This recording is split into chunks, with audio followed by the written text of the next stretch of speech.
Olá, vamos arrumar aqui, vamos começar hoje mais uma live. O nosso amigo Gustavo, engenheiro Gustavo Martins.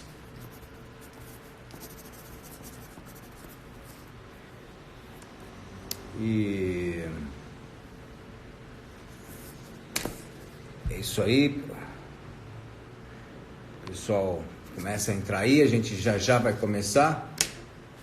Opa, Gustavo já está entrando aqui. Nós vamos começar o nosso bate-papo. Fique até o fim, tá? E deem sugestões. Espero que tenham bastante pergunta. A gente vai poder esclarecer aí com as nossas experiências dentro dessa área de custo. Olá, tudo bem, Gustavo? Olá, Júnior, tudo bem? Tudo bem, tá me ouvindo Tá bem? bem? Tranquilo? Tô ouvindo, Tá, legal. tô te ouvindo bem. Beleza, Bacana, boa noite. tá Boa noite a ótimo. todos aí que estão presentes. Deixa eu só fazer um Boa negócio aqui. noite. Obrigado pelo convite, hein, Júnior?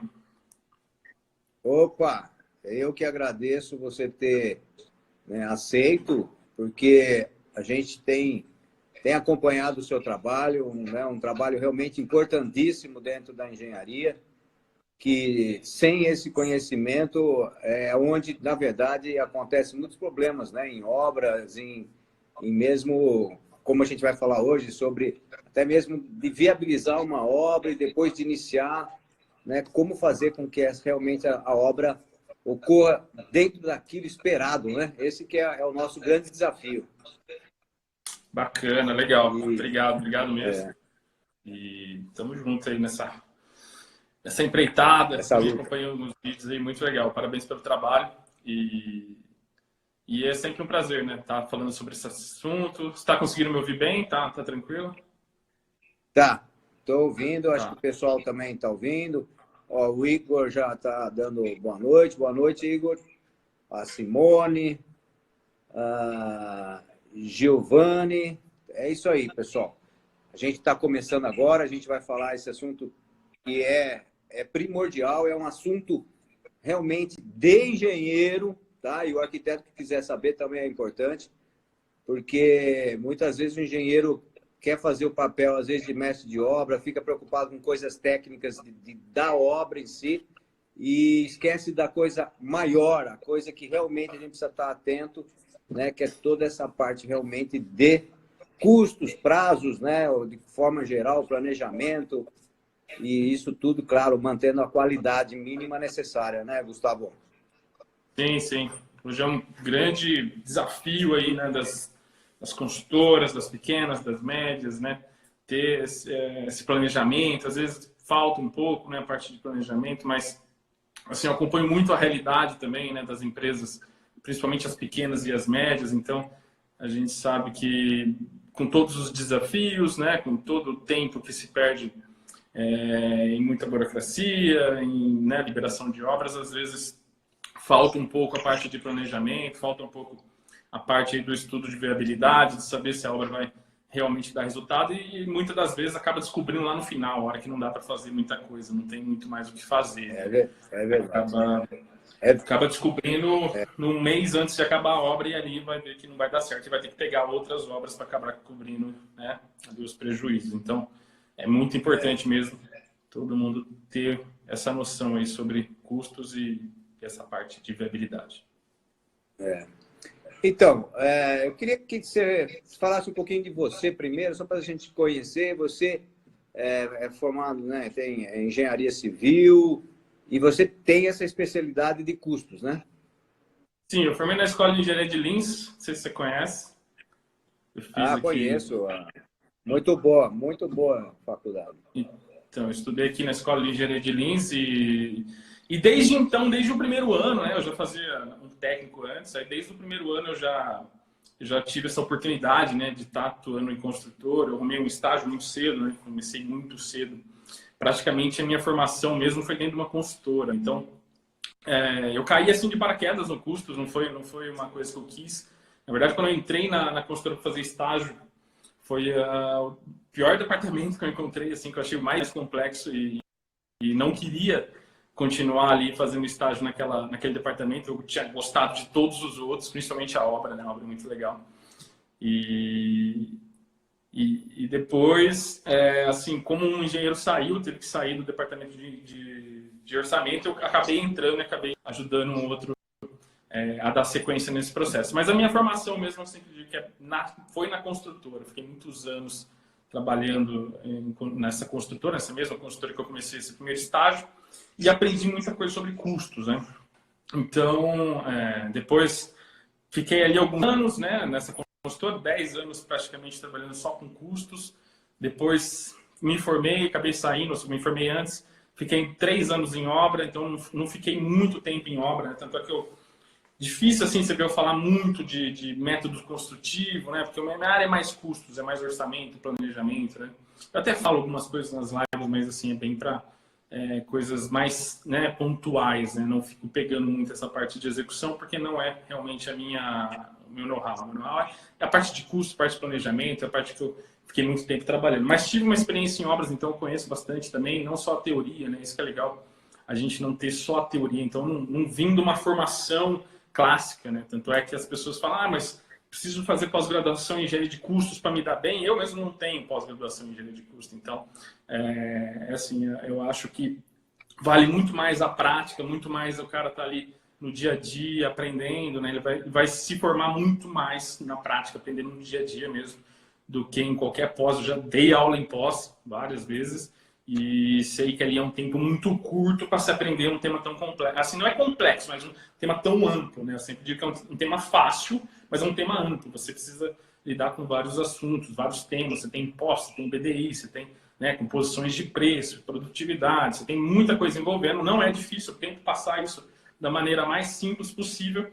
Mas a pós-graduação eu não sou um defensor assim de que o cara tem que ser tem que se formar e fazer uma pós, fazer um mestrado para depois ir em campo. Eu recomendo sempre para meus alunos primeiro ir a campo, depois se especializar, né? Porque a parte de engenharia de custos ela abre muito leques. Você não precisa exatamente atuar na parte de engenharia de custos. Um engenheiro, na hora de fazer a medição, ele usa a engenharia de custos, né? Para fazer o quantitativo do empreiteiro. Você pode trabalhar em qualquer área de pavimentação. Então, é melhor o cara entrar, fazer a faculdade, fazer a pós, e depois, gostei da parte de pavimentação, vou me especializar aqui. E aí, sim, depois de 2, 3 anos já atuando e já com uma maturidade maior, decidir realmente no que fazer, né? O que a gente vê hoje, o pessoal saindo bastante da faculdade e desempregado, né? A grande maioria está desempregado. E acha que a pós vai ser uma solução. Até comento bastante isso lá no meu Instagram. E que não é o caso, né?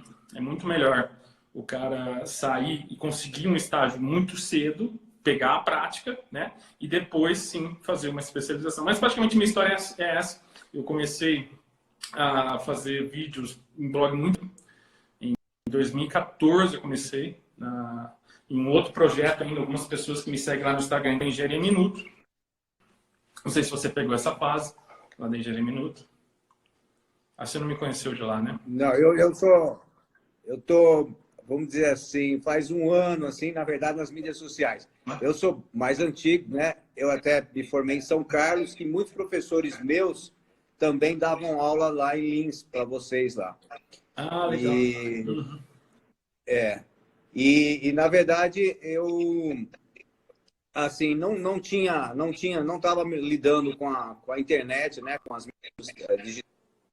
E eu faz aí então, menos um ano aí que eu comecei devagarzinho e agora eu estou mais ativo e estou gostando de poder compartilhar, né, esses conhecimentos, de ter contato. Estou conhecendo gente como você que está aqui mais perto, mas eu tenho feito lives aí com o pessoal lá do Nordeste, quer dizer, do Sul. Então, a gente acaba conhecendo muitas histórias de vida, muitas experiências, né?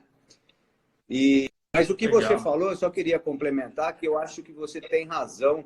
Eu também aconselho quem sai da faculdade ter pelo menos alguns anos de experiência no sentido prático para que conheça a realidade para depois fazer uma pós. Porque vai fazer uma pós, a pessoa fica acumulando conhecimento, porque na faculdade a gente já recebe muito conhecimento. o que não adianta pegar mais conhecimento se a gente não sabe aplicar o conhecimento.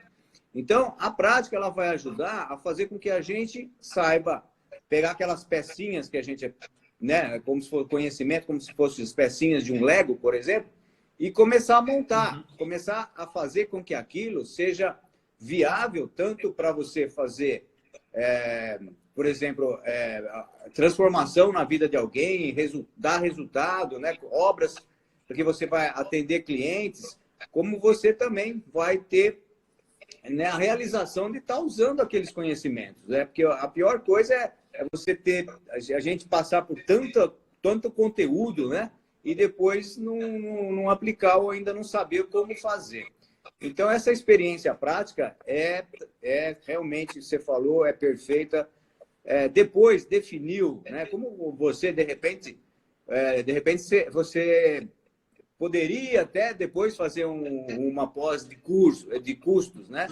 Mas, na verdade, eu acho que a vida prática, ela é muito mais. Mesmo porque, dentro do assunto que nós vamos falar aqui, nós já estamos começando a falar, que eu acho que todo engenheiro de custos, né, que faz orçamento, que faz o planejamento, toda aquela programação da obra, é importante também visualizar depois o andamento da obra, né, ter, vamos dizer, o conhecimento do controle de como ela está acontecendo, para você ter o retorno daquilo que você fez, daquilo que você planejou, se está, vamos dizer, coerente. Porque quanto mais você acompanhar as obras, ou pelo menos o trabalho que você fez de planejamento de custo, melhor você vai fazer a próxima obra. Então, cada obra ela vai tendo um trabalho melhor, devido também a você acompanhar aquele trabalho que você fez de planejamento, né, e de programação toda. Então, eu queria só, para a gente começar, como a gente falou de viabilidade, eu acho que é bastante importante a gente colocar aí, principalmente para muitos que estão nos ouvindo, que a análise de custo realmente tem que ser desde o início, porque eu já vi gente cair do cavalo iniciando uma obra e depois perceber que, por exemplo, o terreno tinha a parte, por exemplo, de solos que complicava a viabilidade da obra, né? Aumentou exageradamente o custo, ou o terreno muitas vezes engana no olhar, não tirou nível, topografia, depois vem aquele aterro imenso, então você acaba fazendo quase duas construções, né? Principalmente construções de médio porte, às vezes você faz duas casas, né? Uma ali só na fundação. Então, é muito importante também o que a gente vê, principalmente aí nos últimos anos. Eu sou um pouco mais antigo, eu tenho 32 anos de formado, né? Então, de 10 anos para cá, tem mais vigor essa parte da lei de zoneamento, né? Nas cidades. É muito importante conhecimento de recuo, conhecimento do bairro que você pode construir residência, comércio, se ele é misto ou se ele é só industrial. Você imagina uma pessoa fazer um projeto, fazer tudo dentro de um terreno que não pode construir, por exemplo, uma residência só industrial. Então, quer dizer, precisa ter o conhecimento da localização desse terreno, precisa conhecer também o acesso, né? Muitas vezes a pessoa faz o projeto sem ter ido conhecer o terreno, e aí chega lá no terreno a dificuldade de acesso, né? Às vezes não tem asfalto, né?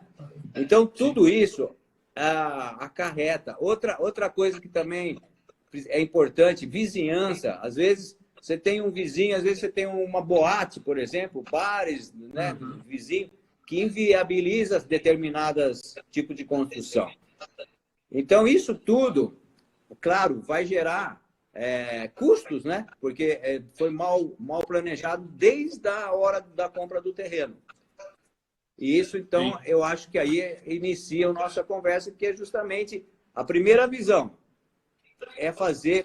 Como que você faz? Você tem um curso, um pré-orçamento, você faz uma pré-análise, para depois, claro... eu recomendo, geralmente, fazer... depois de um projeto. Oi? O legal seria no Brasil se a gente pegasse um pouco né, a mania lá de fora. É ruim ficar falando isso, porque lá fora é melhor, não sei o quê. Mas realmente eles são um pouco mais maduros nessa parte, principalmente planejamento, parte de projeto. eles estão um pouco mais avançados. Tanto é que o BIM lá também é muito mais avançado e aqui ainda nem 90% das empresas aí não utilizam ainda, e é o normal, a nossa maturidade de mercado é diferente. Mas lá, eu acho interessante que se chegar nos Estados Unidos, chegar em qualquer outro país, você vai pegar um projeto, ninguém faz um projeto sem saber o custo, né? Não existe fazer o projeto e depois ver quanto vai custar, né? Que é o que acontece mais ou menos aqui. O cara vai lá, pede o projeto, ele já gasta com o projeto, aí ele pega esse projeto e leva para um engenheiro construir, para uma construtora, um empreiteiro fazer, e aí ele descobre lá com o empreiteiro e com o engenheiro que o projeto vai custar 2 milhões, e ele queria gastar 1, né? E aí que mora um dos principais, né, problemas, vamos dizer assim. Eu passei lá em Marília, que vizinho aqui, não sei se você conhece. Eu trabalhei em Marília lá em 2013, quando eu saí dessa primeira empresa que eu trabalhei, fiquei muitos anos, eu fui trabalhar em Marília. E lá, Júnior, só contando aí um caso, o que aconteceu? Eu fui contratado para fazer orçamento e para acompanhar uma obra de 40 residências de médio padrão, tá? Eram casas boas, mais de 100 metros, 40 residências num condomínio fechado. E foi feito um estudo de viabilidade, né? Fizeram lá um EVF lá bem simplesinho e contaram, né? Já pré-estabeleceu que as 40 casas iriam ser de radier. Iria ser... Deixa o pé aqui, peraí. Iriam ser de radier, né? A fundação, no estudo, ia ser de radier. Tá, legal. Quando eu entrei, aqueles processos, né? Essa é uma obra que ia ser financiada por um banco, então tinha todo um pré-requisito antes de fazer lá, tinha alguns procedimentos, então demora um pouco para ser liberado, né? Tanto é que, às vezes, o planejamento, às vezes, estudo, o orçamento executivo, né? Às vezes demora por conta disso. Porque não é liberado no banco, ainda não virou obra, tá lá naquela fase de pré-projeto, a hora que libera tudo de uma vez, né? E o cara não tem tempo de sair correndo atrás dessas coisas. Então, o que aconteceu lá? Eram 40 casas que eram para ser na Fundação Radier. Quando eu entrei, não tinha projeto de fundação, não tinha nada, a obra foi aprovada. E aí começou aquele trupé tudo de uma vez, né? Vamos atrás de projeto, vamos atrás de não sei o quê. Eu falei, fez estudo de viabilidade? Os caras fizeram, está aqui. 40 casas em Radier e tal. Falei, legal. Vamos chamar um especialista em estrutura? Chamamos um especialista em estrutura. Roberto Haddad, talvez você conheça, um cara bem conhecido aí no mercado de projeto estrutural. Chamamos o Roberto Haddad. Foi lá, cara muito bom, na minha opinião, um dos melhores de estrutura do país. Participou de várias obras grandes aí. E ele chegou lá no primeiro dia e falou, Gustavo, ele olhou, né? E o solo lá era bem complicado, bem arenoso. A gente passava a máquina não passava. Eu falei, cara, isso aqui não vai dar compactação para radier nunca, mas nunca. No primeiro dia que ele chegou lá, ele já colocou a mão no solo e falou, Gustavo, minha especialidade não é estrutura, né? Nem me envolvo com isso. Mas ele chegou lá, pegou o solo e falou, Gustavo, isso aqui não vai dar radier nunca, mas vamos fazer um ensaio. Vamos, né? Resumindo a história, fizemos um ensaio. Das 40 ia dar para fazer 6 em radier. Poxa. Pronto. Só aí já tivemos que mudar tudo. Sei que no segundo mês de obra estava correndo o risco de não acontecer mais, de cancelar tudo, né? Por conta desse estudo mal feito. Então, é muito importante, né? Às vezes é bom gastar um pouquinho mais antes, né? Fazer lá uma análise de solo, que nem você comentou aí no começo da live. Ter mais preparação para o estudo de viabilidade, para ter mais certeza nas informações, para ter mais dados, né?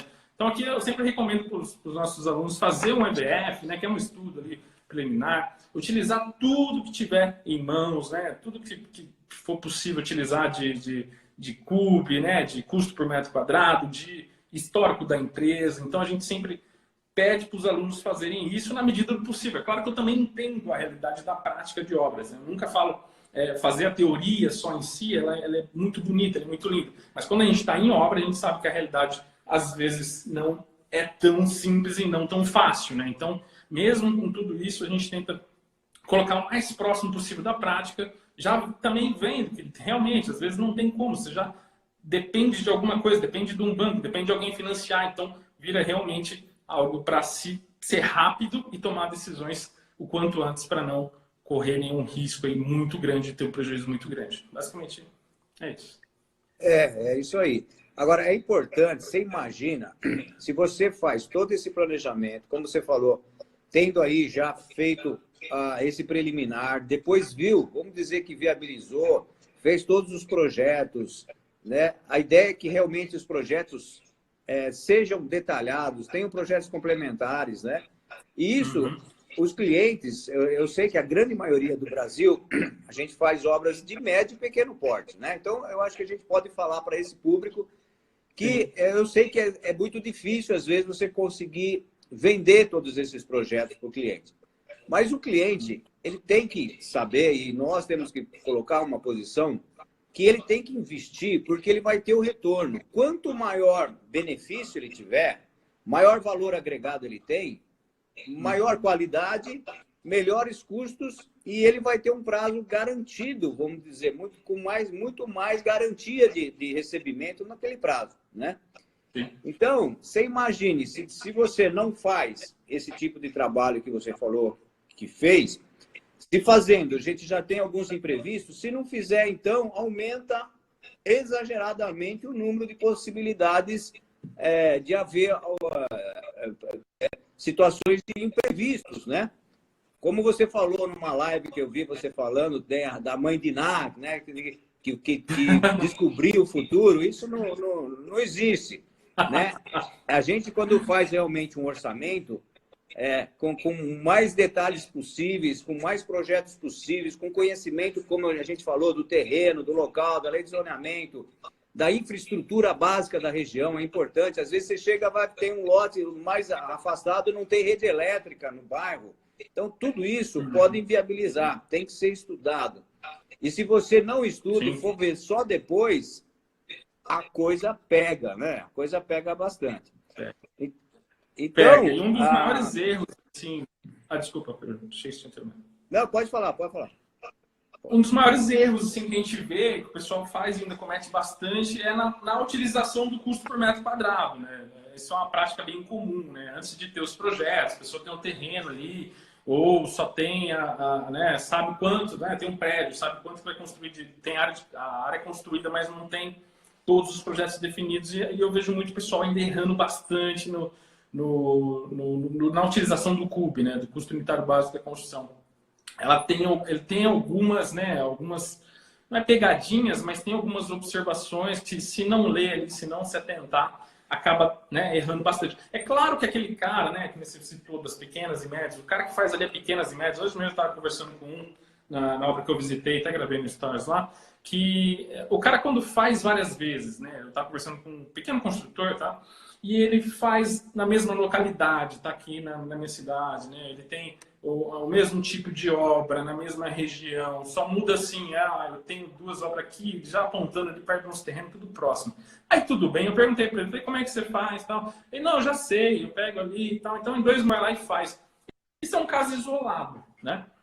Isso é um caso assim, né? Uma exceção, ele pode até errar, pode em algum momento errar e tomar um prejuízo, mas ele sabe qual a mão de obra dele, ele já está acostumado, né? Ele já está aí, sei lá, 10, 15 anos no mercado. Então, esse cara é uma exceção. Agora, se ele sair desse tipo de obra para uma outra região, uma mão de obra que ele desconhece, né? Igual você falou, não visita, não vê, não faz nenhum estudo, começa a pegar licitação fora em outras cidades. Se ele for com o mesmo custo dele por metro quadrado, que é praticamente um custo por metro quadrado que ele faz, ele vai tomar prejuízo, né? Ele vai tomar aí, né, vai ter uma surpresa aí no final da obra. É muito possível, né? Então, na hora de utilizar o CUB, custo unitário básico da construção, o André mandou aí, bacana falar sobre o CUB, tem que se atentar, porque o preço do custo do metro quadrado do CUB, ele não engloba, não tem nele, não engloba nele vários itens, tá?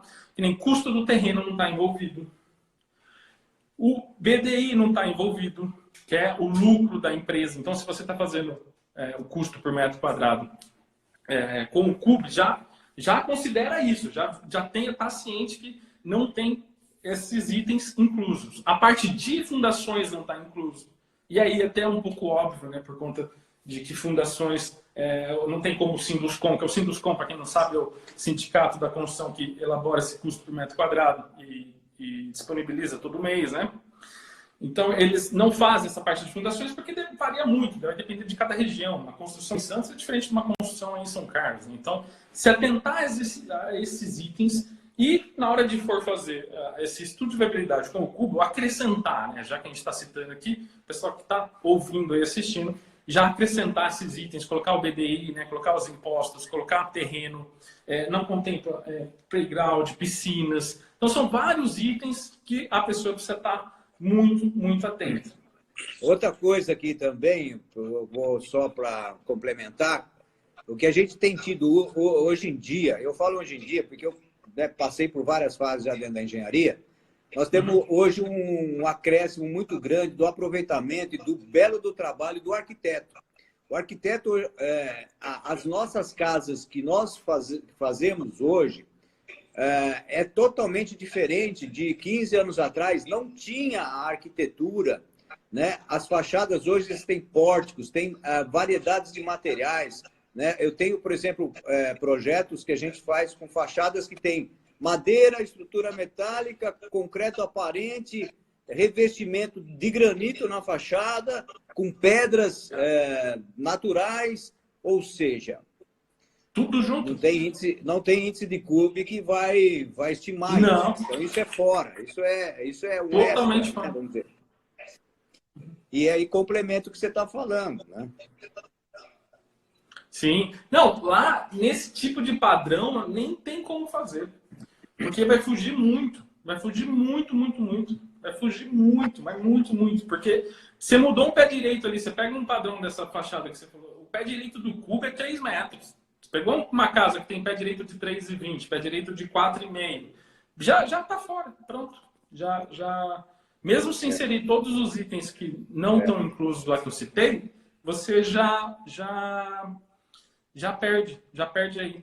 Já não tem Realmente, como. hoje Aí, nesses também casos... os arquitetos têm feito muito o pé direito duplo, né? Tem feito muito isso. Realmente, outra coisa, vidro, né?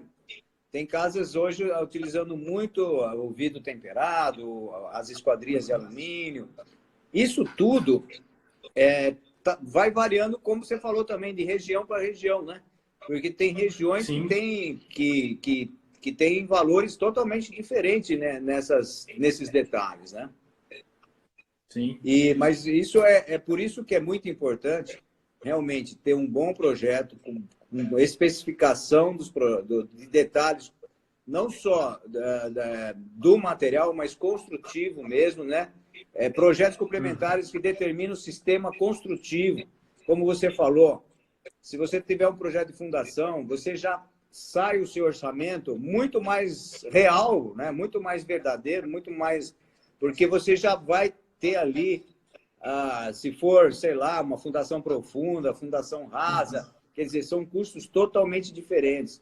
Então, se você tem esses projetos, projeto elétrico, projeto hidráulica, isso tudo só vai favorecer o cliente. E a gente tem que demonstrar isso, que em relação ao custo total de uma obra, pagar aí R$2.000 que seja por um projeto elétrico, hidráulico, isso representa investimento, representa qualidade, representa benefício para o próprio proprietário.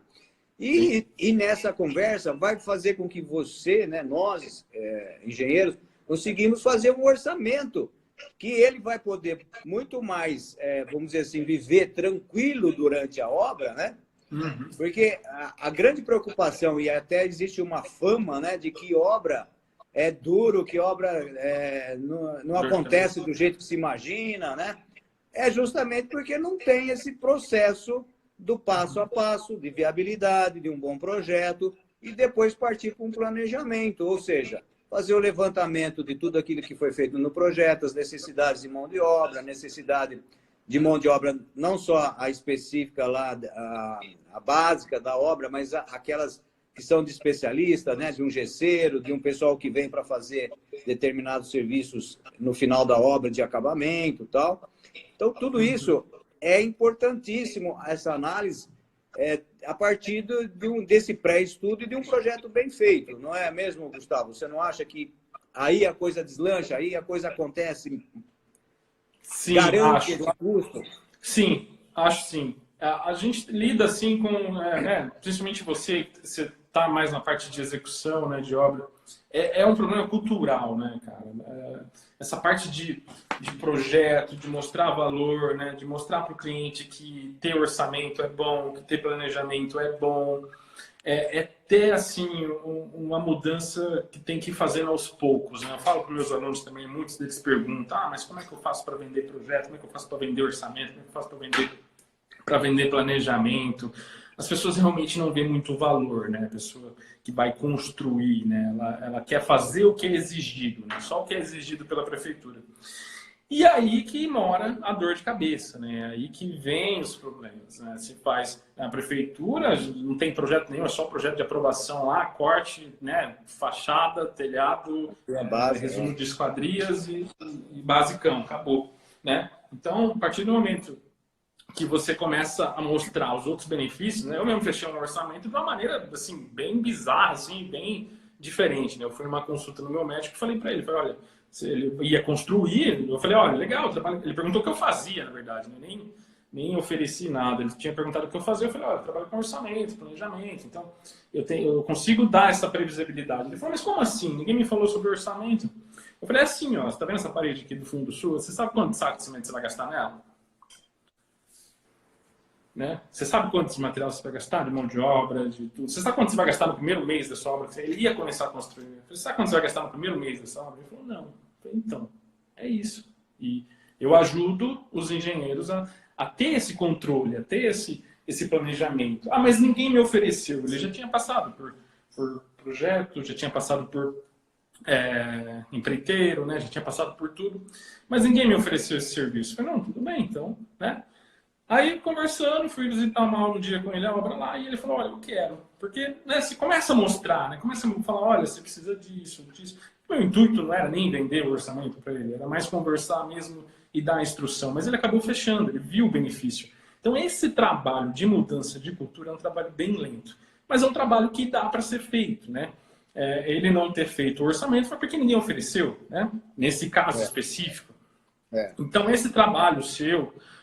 o meu trabalho, às vezes, acaba pegando ali algumas pessoas que não são da parte técnica, que são pessoas que estão construindo, às vezes sempre aparece, né? Então, isso é muito importante. Não só a gente mostrar isso para os engenheiros, para os arquitetos, mas também para as pessoas que estão construindo, que vão construir, e mostrar que tem benefício. Você consegue economizar, você consegue saber quanto você vai gastar, se você vai precisar do empréstimo, se você não vai, se o seu orçamento estava certo, se não está, se está fora. Se você está gastando demais, tem algum problema, tem algum desvio, né? Então é muito pontual, né? Às vezes, brasileiro, a gente está acostumado a ser meio que pontual, analisar as coisas meio pontuais, né? E, assim, nessa obra ainda estou tendo bastante resultado com essa questão, porque o proprietário é bem bacana, bem legal, ele acaba escolhendo as soluções de uma maneira mais técnica, acaba escutando bem, né? Então isso é bem legal. Ele estava entre protendida e treliçada lá, e conversando hoje lá com o construtor, ele escolheu a protendida, né? Então isso é muito legal. A protendida, apesar de ser mais cara, né, a laje, no caso lá, ele estava escolhendo. E ter, né, esse tipo de análise, falar, olha, a treliçada é menor o custo, mas a capa de concreto é maior, né? O escoramento na protendida até 3 metros você não precisa. Às vezes coloca uma linha só por segurança, mas não precisa. Então analisa como um todo, né? Não só a economia, aquela economia específica em um item que o cara gera a decisão de não fazer, né? Uma economia em projeto de estrutura, a economia inicial é de 2, 3 mil, 5 mil reais que seja, e o cara não enxerga que ele vai economizar, né? E, às vezes em excesso de concreto, excesso de armadura, à toa, né? Então isso que é importante, é difícil mudar esse tipo de cultura, mas eu acho que o nosso trabalho vai muito de encontro a isso, né? A ter essa mudança não só dos profissionais, a fazer esse trabalho de mostrar a importância e eles repassarem esse conhecimento, né? Isso é muito importante. Verdade, mas eu acho que é isso aí, é uma luta nossa, e a partir do ponto que a gente vai conseguindo casos de sucesso, né? Resultados, né? Casos de resultados, vamos chamar assim, aí fica mais fácil, porque por exemplo, esse cliente que você arrumou, até por acaso, com certeza ele vai ser um propagador dessa atitude, né? Desse tipo de trabalho, porque com certeza ele vai sentir resultado. E sentindo resultado, isso gera benefício e isso é passado de boca a boca. Eu acho que aí a gente vai conseguindo fazer com que a gente agregue valor no nosso serviço. Então, Às vezes o engenheiro ele reclama porque está ganhando pouco, mas ele faz um projetinho básico, como você falou, de prefeitura, e nem oferece o resto. Então, aí fala, está dando pouco, mas espera um pouquinho. Você está fazendo a sequência, você está programando o que ele vai precisar na obra, pega as etapas da obra, vamos colocar o início, o fim, vamos então fazer um cronograma físico para dar a garantia que ele vai terminar num determinado tempo, a gente já começar a perceber as etapas que dependem uma da outra para saber que a gente vai precisar de tal profissional na obra naquele momento, porque vai estar terminando um outro serviço que dependia daquele. Ou seja, tudo isso é um trabalho que pode ser feito e agregar valor, melhorar a qualidade da obra, melhorar o custo, e é onde a gente pode ganhar. Então, a gente tem que passar para o cliente que o cliente não está gastando mais pagando para nós fazermos esse serviço. Ele está investindo para gastar menos e ter qualidade na obra, né? Então, isso eu acho que é muito importante. Realmente essa filosofia, que nem você falou, muitas vezes a gente tem que falar que lá fora, né, em países desenvolvidos, isso é feito com uma naturalidade e aqui a gente ainda está tendo as dificuldades de demonstrar esse valor que tem. Mas, se for ver, não é tão difícil. Depois que a coisa você começa a trabalhar, aí a coisa começa a girar. Vai tendo um resultado, vai tendo outro, e isso vai mostrando e vai te diferenciando. Eu acho até que, na verdade, tem muitos... Eu também tenho os nossos trainees, nossos alunos, que perguntam qual que é o grande diferencial do engenheiro. Por que um engenheiro se destaca mais que o outro? Eu digo o seguinte, que todo mundo sai da faculdade com conhecimentos técnicos e tal. O que vai diferenciar é justamente esse lado de gestão, de você poder garantir custo, prazo e qualidade. E isso é tendo uma boa gestão da obra. Agora, para isso é importante também, o que eu faço bastante, depois de feito a programação, de feito o orçamento, então eu faço o cronograma físico e financeiro, é importantíssimo o acompanhamento. Por quê? Porque não adianta você fazer todo esse papelada, vamos dizer assim, e imaginar como ela vai ser, e depois, como você falou no início da live, deixar a obra correr, e aí no fim você vai ver que não deu certo. Então aí não dá mesmo, porque se você não faz medições periódicas, que nem eu tenho que fazer, eu vou na obra semanalmente eu vou com o meu cronograma na obra e acompanhar. Se eu vi que desviou daquilo programado, eu logo já tomo alguma atitude para que não afete no final do meu cronograma um aumento de prazo ou mesmo de custo. Então, eu já tomo uma atitude, eu já faço uma reprogramação, às vezes, por alguma necessidade de algum imprevisto, às vezes é climático, às vezes é por doença. Eu tive, infelizmente, uma coisa que aconteceu, uma morte de um mestre de obra nosso, que complicou bastante a obra, porque ele vamos dizer, era o braço, é o mestre da obra, né? É o cara que tocava e, de repente, nos faltou, e isso acarretou alguns problemas que eu tive que reprogramar, eu tive que refazer aquilo, porque mudou uma peça importantíssima do processo, né, de produção da obra. Caramba. Então, o que eu digo é isso. O que falta também é a gente saber vender o acompanhamento da obra para justamente mostrar para o cliente que, se a gente estiver acompanhando, a gente vai fazer com que ocorra aquilo que foi planejado e não ocorra os imprevistos da vida. De chegar no final da obra, muitas vezes, a grande maioria, das vezes, a pessoa ela vai construir uma casa e ela está com aquele dinheiro justo para construir a casa. Então, se estourar 20%, 30%, o cara não aguenta. Agora, se não tiver um trabalho bem feito de acompanhamento, né, do controle de tudo aquilo, ver exatamente se está acontecendo o que foi planejado, poder agilizar e fazer alguma reprogramação ainda em tempo, isso é que vai garantir para o cliente a tranquilidade de prazo, custo e qualidade. Então, eu acho que aí a gente realmente consegue. Isso é importante. Outra coisa que eu tenho que passar que é importante é o seguinte, é a comunicação. eu digo que a comunicação é fundamental em obra, que é justamente você ter esses projetos, ter o orçamento, ter os seus cronogramas, e o pessoal da obra tem que estar sabendo, tem que estar comprometido com aquilo. Não adianta o engenheiro estar sabendo e a pessoa que está lá na obra, ela não está comprometida com aquele cronograma, com aquele orçamento. Então, ele acaba desviando, mas não por maldade, por simplesmente não conhecer o processo. Então, a comunicação, ela tem que ser completa, né? Desde o projeto, ele tem que estar muito bem, vamos dizer assim, o peão da obra, o pedreiro que seja, às vezes você tem o pedreiro direto, ele tem que estar conhecendo o projeto e saber realmente fazer aquilo para que o projeto, depois do final da obra, fique igualzinho ao projeto, né? E não tenha, de repente, por algum erro vamos dizer assim, muitas vezes, o que eu tomo muito cuidado, que é muito importante também, desde a locação da obra.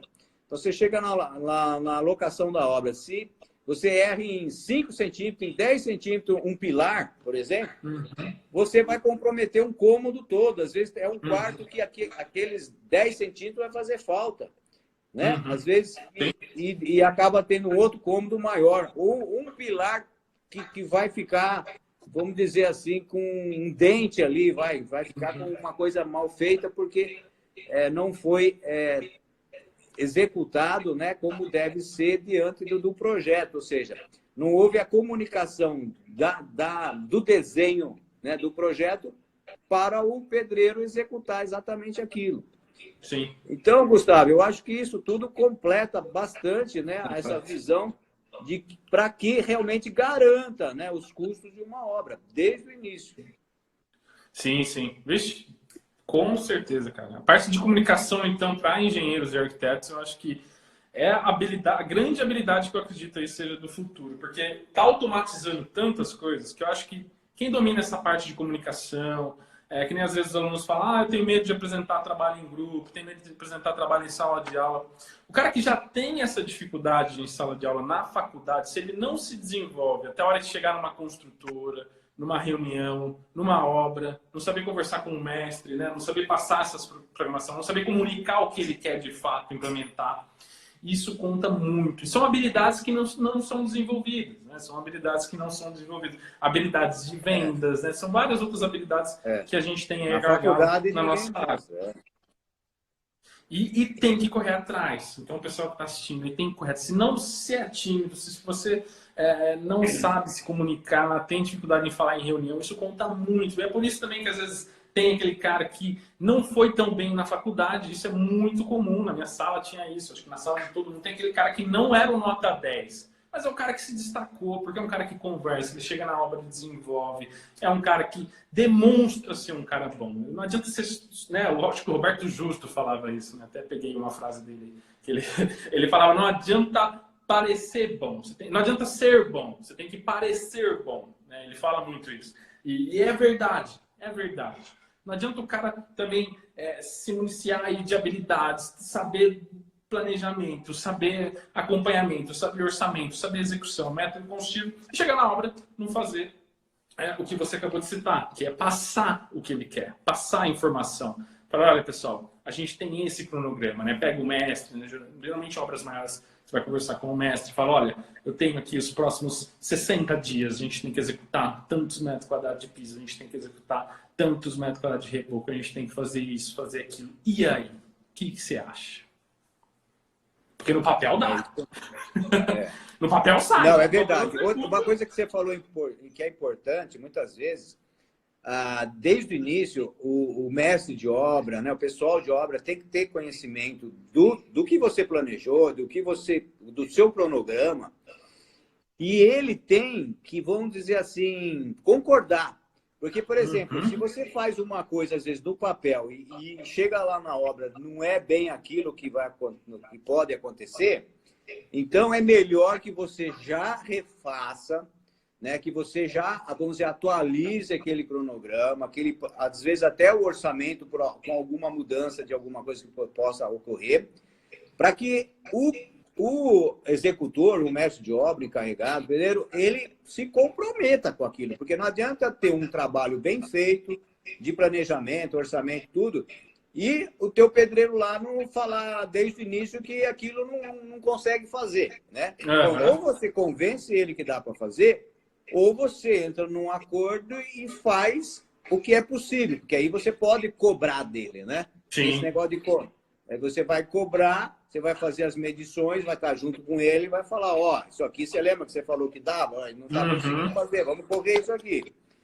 Isso tudo pode comprometer o orçamento da obra, com certeza, né? E muitas vezes, né, você põe em risco o seu cargo, né? Você está numa construtora, você passa um cronograma para frente e fala, olha, vamos medir 8% esse mês, sei lá, numa obra de 5 milhões. E aí 8% de uma obra de 5 milhões é serviço pra caramba.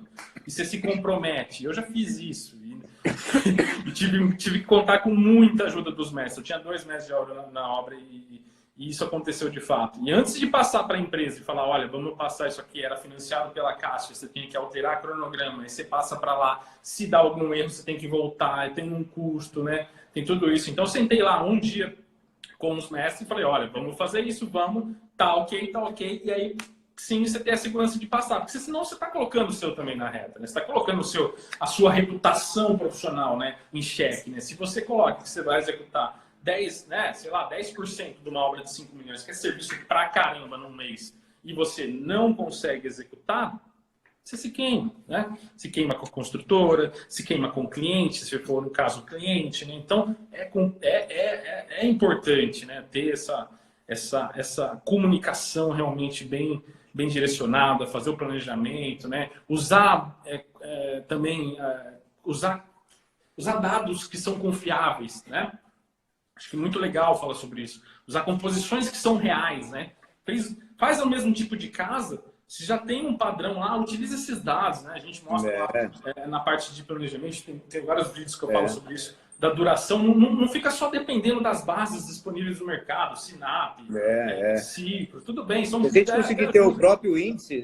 o próprio índice. É porque, é como você falou, aquele rapaz da região ali, que só faz obra naquela região, ele tem os índices dele, ele não vai se preocupar com o CUB, com qualquer outro índice, ele tem o índice porque ele faz e, vamos dizer, se ele acompanha, ele vai aprimorando cada vez mais aquele índice de custo, né? Sim. Uma outra ele coisa, sabe que o cara dele vai lá executar 20, 30 metros quadrados de alvenaria por dia. Agora, se ele mudar para o Rio de Janeiro, sei lá, para um outro estado que a produtividade é menor, e a gente sabe que é menor, e o cara vai produzir 15, 20 metros quadrados por dia. E aí já praticamente comeu metade do orçamento do cara de alvenaria. Se é uma obra que tem, né, 40% de serviço do orçamento global é alvenaria, o cara já tomou um prejuízo gigantesco, né? Então, tem que tomar realmente bastante cuidado. Uma outra coisa que você falou que é muito importante, que tem a ver também com custos, é o network, né? Então, além da comunicação, nós temos que ter os relacionamentos, ampliar, e esses relacionamentos têm que estar todos, vamos dizer, comprometidos com o mesmo fim, ou seja, tem que estar, todos são parceiros para que você agrade o seu cliente, né? Agrade o cliente que, na verdade, é de todos. Então, por exemplo, o fornecedor. Fornecedores, a gente precisa ter parceiros fornecedores. A gente não pode depender de um só, nós temos que ter vários parceiros e verdadeiros parceiros, porque o quanto custa um atraso de um material na obra, né? O quanto custa, né? Por exemplo, vamos dizer, você tem que ter um estoque, né? O estoque também é muito importante nos custos, né? Porque às vezes, quanto mais, quer dizer, se você puder não ter estoque e ter uma entrega de material pontual, seria o ideal, né? Então, esse lado também do network em relação também a serviços específicos, né? Essa mão de obra especializada, você tendo contatos é fundamental. Outro contato que eu tenho que é fundamental, que é o seguinte, o contato com profissionais profissionais que são engenheiros ou mesmo arquitetos, mas atuam em áreas diversas, diferentes da nossa. Sim. Como você, por exemplo, um engenheiro de custos. Muitas vezes nós estamos lá preocupados, às vezes, com um projeto, com acompanhamento da obra, e eu preciso de um custo bem elaborado. É a hora que eu vou buscar um profissional como você, Gustavo. Uhum. Assim como muitas vezes, por exemplo, eu não faço, por exemplo, as renderizações, né?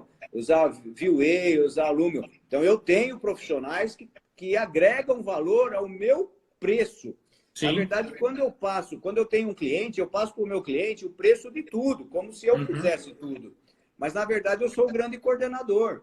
Na verdade, eu preciso de um projeto de fundações, eu passo o preço, mas eu já tenho o meu colega que faz para mim. Então, quer dizer, aí você começa a agregar valor para o cliente você atende para ele em tudo que ele precisa, aí você consegue garantir muito mais, né, uma qualidade para ele, e isso você tem, vamos dizer, tem valor, e aí você começa a ganhar dinheiro. Né? Sim. Porque muitas vezes tem muito engenheiro que reclama que não ganha dinheiro. Então, como ganhar dinheiro? Eu me encontrei dessa forma. Eu tenho relacionamentos. Sim. E relacionamentos são colegas que a gente distribui o serviço de forma que todos ganham. Sim. E eu conseguindo encabeçar isso, eu vou ganhar desse processo de coordenação. Sim, sim.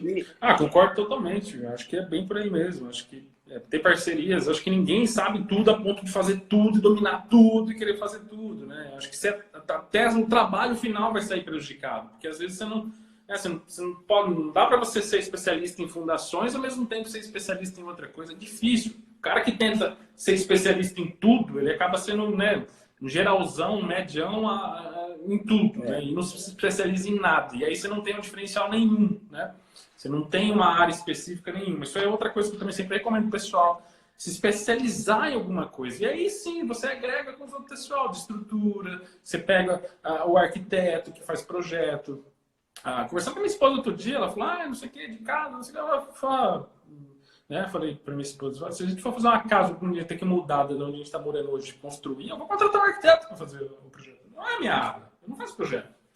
Né? Faço orçamento, tudo bem, né? Mas a parte do projeto não vou fazer, porque eu sei que tem pessoas mais qualificadas para isso. Eu conheço arquitetos melhores, muito melhores do que eu faria um projeto, né?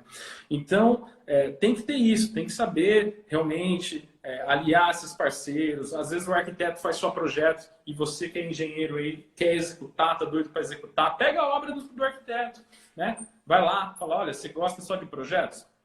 Então deixa que eu executo. Executo para você. Faço o gerenciamento lá da obra, vou entregar orçamento, vou entregar planejamento, vou entregar isso, aquilo, e vou estar junto com você. Vou garantir que o projeto vai ser executado e também livrar muita coisa de você. Às vezes tem alguma alteração lá do projeto, né? Vai estar, né, a pessoa lá fazendo toda a parte de acompanhamento de estrutura, né, de laje, coisas importantes que às vezes o arquiteto não consegue acompanhar muito, mas está com o nome lá, como direção técnica, como responsável técnico. Então, ter esses aliados acaba aumentando bastante. Essa parceria, elas são realmente muito importantes. Engenheiros, às vezes, se trombam um pouco e não conseguem fazer muito, mas os arquitetos, eu vejo que eles têm um pouco mais de facilidade. Não sei porquê, mas eles acabam tendo um pouco mais de facilidade de fazer isso, né? De ir atrás de parceiros e trocar figurinha, né? Na parte de engenharia, o pessoal fica um pouco mais acuado, assim. Até em grupos, tem grupo de aluno. Mas eu acho que está melhorando, viu? Eu lembro que antes era pior. Eu não sei se talvez antes era mais comum ter o generalista, vamos dizer assim, né? Então ficava uma briga porque todo mundo fazia tudo. Hoje em dia as pessoas estão enxergando essa necessidade de você estar mais especializado, né? De você ter um conhecimento mais profundo num determinado nicho de atuação, e isso faz com que a gente, apesar de ter as mesmas profissões, a mesma profissão como engenheiro, a gente tem tem trabalhos diferentes, né? Nós nos completamos, né? Sim. E isso faz com que mude. E o arquiteto realmente tem muito isso mesmo. Eles mantêm. Eu faço parte também de grupo de arquitetos. Na verdade, como eu também faço treinamento, então eu tenho também o pessoal de arquiteto e eles me colocaram. Na verdade, tem mais um engenheiro que está no grupo lá, mas é só arquiteto. E eles realmente trocam muito relacionamento, muito. estou precisando de alguém que faça sinteco no assoalho, não sei o quê. Aí já tem um lá que já manda, o outro manda também e tal. Então, tudo isso realmente é importante. E o engenheiro tem que fazer isso cada vez mais. E com as especializações, mais fácil fica de fazer isso, porque um vai completar o outro, um vai ajudar o outro e a gente vai se somar, né? Agora, uma coisa importante é o seguinte, como nós estamos... A live ela tem 1 hora, tá? Daqui a pouco vai terminar. Se alguém tiver alguma pergunta, né? Eu não sei aqui se a Thaís mandou tiver... uma pergunta. Oi? Acho que a Thaís mandou, a Thaís Arruda. No início de carreira. Seria bom fazer isso. Não sei se você está vendo aí, Júnior. Não estou. Aqui, eu vou ler para você. Aqui. No início de carreira, seria bom fazer isso, de pegar serviço completo e terceirizar as atividades. Sim, olha, é uma habilidade que a gente, na verdade, a gente vai aperfeiçoando com a maturidade.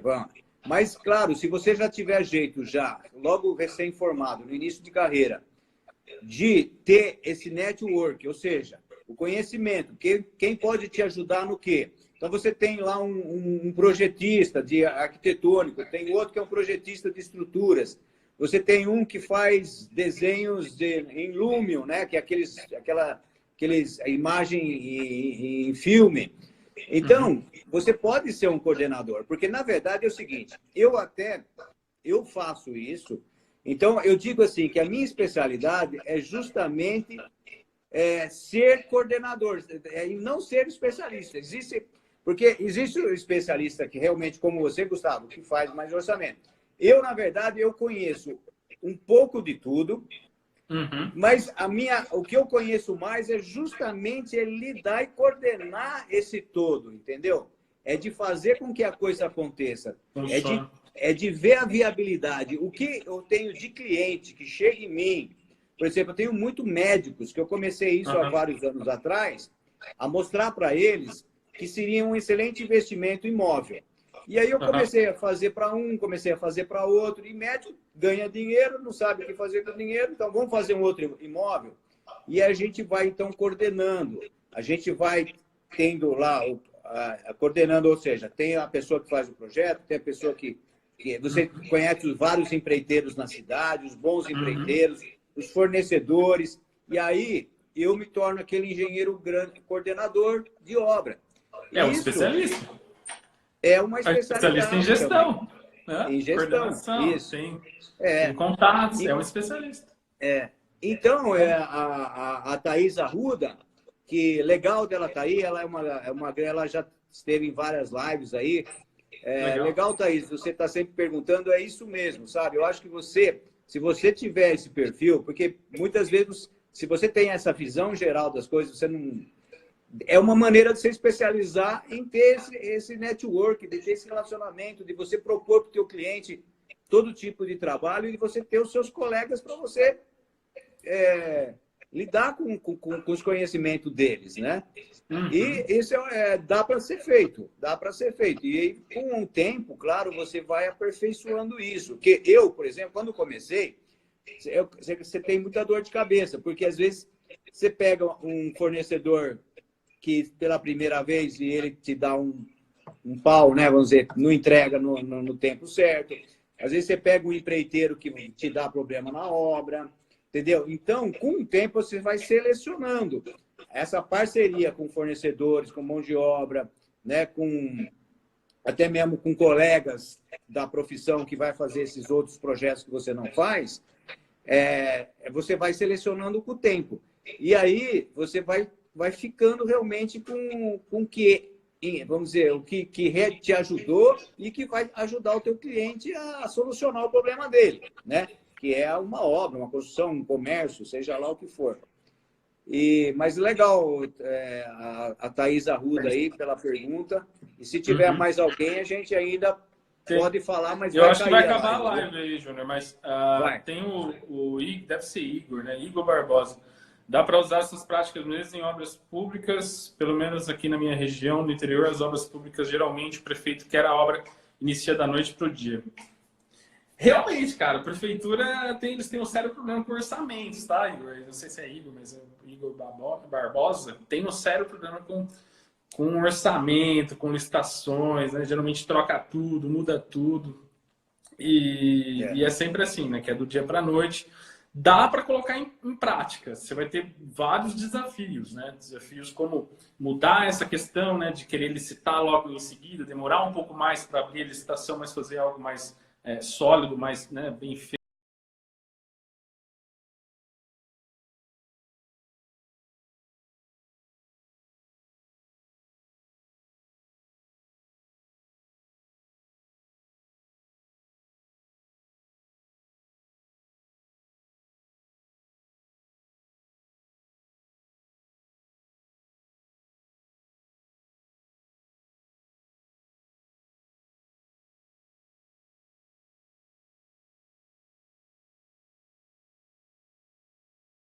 Aqui o Gustavo, tá? O engenheiro Gustavo, para a gente finalizar, ok?